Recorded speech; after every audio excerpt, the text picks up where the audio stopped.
Halo, how's it going guys? I'm back.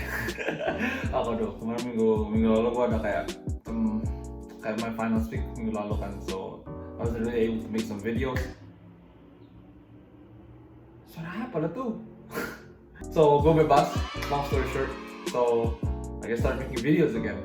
So hari ini gue mau pengen bikin video tentang Harvard. Jadi sebenarnya sekolah di Harvard itu worth it gak sih? Oke, sebelum gue mulai, gue cuma pengen bilang kalau apa yang bakal kita bicarain nanti cuman apply buat orang-orang yang mau bachelor's degree atau sarjana 1 di Indonesia. Karena kalau kayak S2 gitu atau master's degree kayaknya banyak kali itu bedanya, kayak variable yang bikin mungkin beda, if that makes sense. But ya, kita bakal ngomongin khusus cuma buat bachelor's degree doang atau S1. Jadi tapi sebelum kita bisa ngomongin ini, I guess kita harus tahu dulu sih kenapa sekolah itu bisa di-rankingin. Kayak kalau kan dengan Harvard kan kayak ranking 1, Harvard, Stanford, Princeton, whatever. Dan kayak mungkin kalian penasaran kali ya, kayak itu rankingnya itu berdasarkan apa sih? So, berdasarkan US News, which is the website yang kayak website yang kayak ngatur gitu sekolah itu ranking berapa. Jadi sebuah sekolah itu diukur dengan faktor seperti global research reputation, itu kayak riset yang dilakukan sekolah itu, publications and number of highly cited papers. Macam kayak kalau kalian bikin essay gitu, karena kalian butuh kayak resources. Nah, biasanya sekolah-sekolah ranking tinggi itu mereka banyak ngasih kayak hasil risetnya mereka banyak keluarin di internet gitu loh. Dan sekolah-sekolah itu di-ranking itu berdasarkan riset yang mereka lakukan, dan seberapa banyak hasil riset yang mereka lakukan itu mereka keluarin di internet gitu buat jadi informasi. Nah, knowing that, kayak mungkin kedengarannya kayak itu kan nggak ada hubungannya dengan kualitas sekolah atau kualitas guru atau whatever. Memang kedengarannya enggak sih, cuman yang harus dipikirin adalah yang ngelakuin riset itu adalah guru-guru dari sekolahnya itu sendiri kan. Ya mungkin fakultinya Harvard terkenal gitu kan, jadinya ya paper dia banyak dikeluarin di internet. Dan semakin banyak hasil riset yang dikeluarin sama sekolah, makin bisa jadi ranking sekolahnya bisa makin tinggi gitu. Nah begitulah. And with that said, gue bakal ngomongin kayak pros dan cons aja sih. Jadi kayak gue bakal ngomong kayak keuntungannya kita sekolah di Harvard apa, dan kerugiannya kita sekolah di Harvard apa. Let's go. Oke, kelebihannya pertama adalah ya, it's Harvard. Kayak semua orang tahu lah ya. Lu bayangin nih kalau misalnya lu pergi kemana gitu, misalnya ke orang tua pacar gitu kan, terus ditanya, kamu kuliah di mana? Terus kayak lu bilang Harvard, wah gila. Semua orang pasti tahu itu kan kayak Harvard gitu.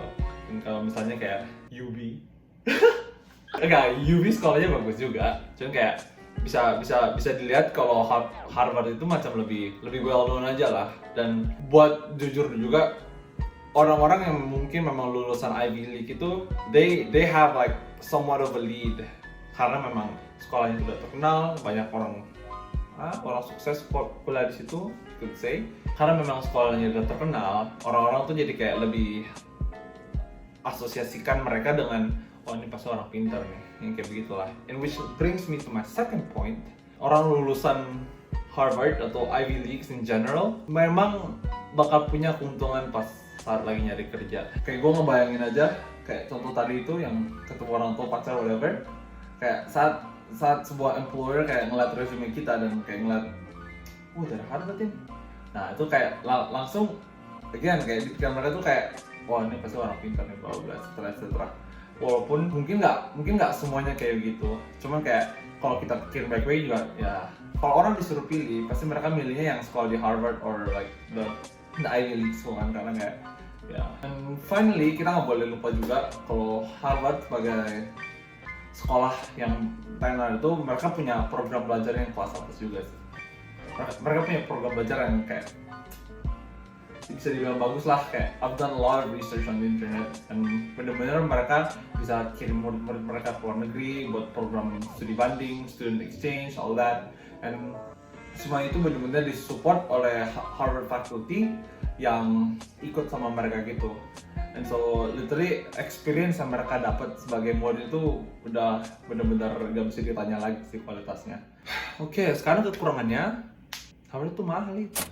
Mungkin beberapa orang tuh pengen anaknya sekolah di Harvard or whatever. Cuma mungkin mereka kurang tahu harga kuliah Harvard buat 1 tahun buat bachelor degree itu berapa. And gue bakal kasih tahu sekarang itu berapa harganya. Buat 1 tahun kuliah di Harvard itu $50,000. Kira-kira kerupiahin itu ya berapa? Sekarang berapa? 15.000 ya? Kali 15? $50,000 kali 15 30, 60 75 750 juta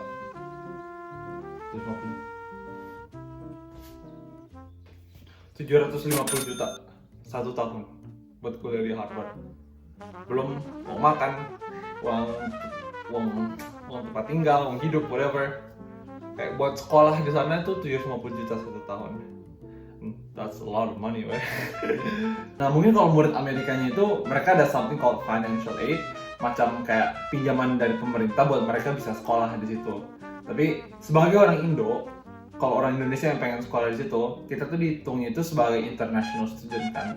Dan sebagai international student itu susah banget dapetin namanya beasiswa, apalagi sekolah di Amerika. Dan 750 juta per tahun tuh kayak, itu kayak biaya kuliah berapa orang gitu di Indo.